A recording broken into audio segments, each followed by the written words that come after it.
The story of Sekanyolya, the gray heron. Have you ever wondered why some animals, despite living side by side in the same habitat, seem destined to remain eternal enemies? What if I told you that the animosity between the gray heron, known as Sekanyolya, and the frog has a tragic origin rooted in loyalty, betrayal, and a terrible misunderstanding?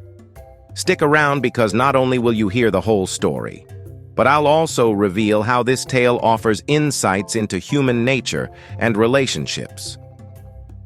In the heart of a quiet swamp, on the edge of a wide, meandering river, lived a family of Sekanyolya.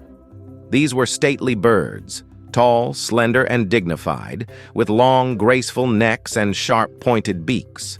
They spent much of their days standing motionless in the water, their piercing eyes scanning for small prey, embodying patience and composure. They rarely spoke or made noise, which gave them an air of grave wisdom. Among them was the family's patriarch, a revered old heron known for his keen judgment and unmatched hunting skill. His presence brought comfort to his kin, and he was respected as the silent guardian of their swamp. But beneath his calm demeanor, he carried a profound sense of duty, not just to his family, but to the creatures that shared the swamp. One serene afternoon, as sunlight danced on the rippling water and papyrus swayed gently in the breeze, the old heron stood near the swamp bridge. From his vantage point, hidden among the tall reeds, he noticed a frog hopping onto the wooden bridge. The frog, though small, had an air of boldness about him, an exaggerated confidence that betrayed his nervous heart. Suddenly, a snake slithered out from the tall grass and stopped in front of the frog. The frog froze, his instincts screaming danger. Yet instead of fleeing, he puffed up his chest and tried to appear unshaken. "Where are you going?" the snake hissed, its forked tongue darting menacingly. "I have just returned from the capital, where I visited my cousins," the frog replied, feigning bravery. "I am heading home, across the swamp." The snake narrowed its eyes. "And what news have you brought from the capital?" The frog cleared his throat, his mind racing. "Oh, there is much to share. A new law has been passed. He who attacks another on the high road shall be punished by death." The snake chuckled, unimpressed. "And who will enforce this so-called law?"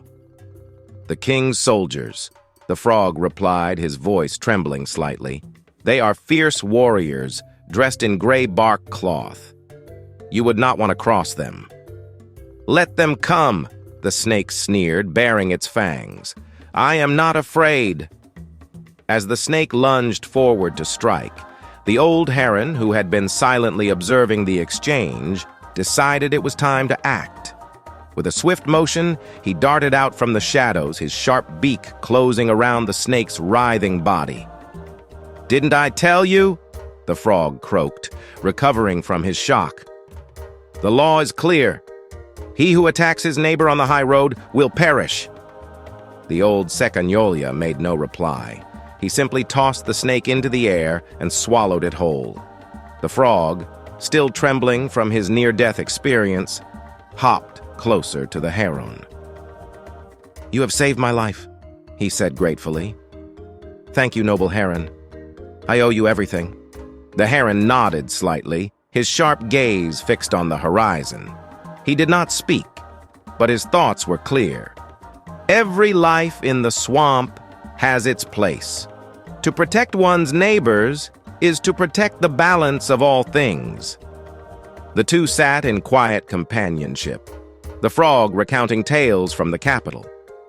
The heron listened without interruption, though his thoughts wandered. He wondered how long such peace could last in a world where danger often came unannounced. As if to answer his unspoken fears, a shadow crossed the swamp. An eagle, soaring high above, carried a large branch in its talons. Perhaps startled by something unseen, the bird suddenly released its grip, and the branch tumbled downward. The frog, seeing the branch hurtling toward them, hopped to safety without hesitation. But in his panic, he failed to warn the old heron, who remained unaware of the danger. With a sickening crack, the branch struck the noble bird, breaking his neck. The swamp fell silent. The frog, staring at the lifeless body of his savior, felt a pang of guilt, but quickly rationalized his actions. I couldn't have done anything. It was too sudden. Besides, the heron was so big, surely he would have seen it himself. The heron's children arrived moments later, their cries of grief echoing across the swamp. They glared at the frog, their sorrow quickly turning to anger. "Our father saved your life," one of them said, her voice trembling with rage. "And you repaid him with betrayal. You could have warned him, but you didn't. From this day forward, we shall never forgive you or your kind. If ever we meet you or your children, we will end you, just as your silence ended our father." The frog said nothing, shrinking under their furious gazes. As the herons carried their father away to lay him to rest beneath the papyrus, where pink and blue water lilies bloomed, the frog slipped into the shadows, his heart heavy with regret. Since that fateful day, the enmity between Sekanyolya and frogs has endured. The once patient herons, now hardened by grief, consider frogs their sworn enemies. And though frogs continue to sing and chatter in the swamps, they do so with an undercurrent of fear, knowing that their noisy nature might one day betray them again. But here's the extra value in this tale. It's more than a story about animals. It's a lesson about loyalty, gratitude, and the weight of choices. Are we like the frog, quick to rationalize our actions at the expense of others? Or can we embody the heron's sense of duty, protecting those around us, even at great risk? What do you think? Did the frog's fear excuse his silence? Or was it an unforgivable betrayal? Let me know your thoughts. And next time you see a heron standing in quiet dignity by the water, remember the tale of Sekanyolya, the noble guardian of the swamp.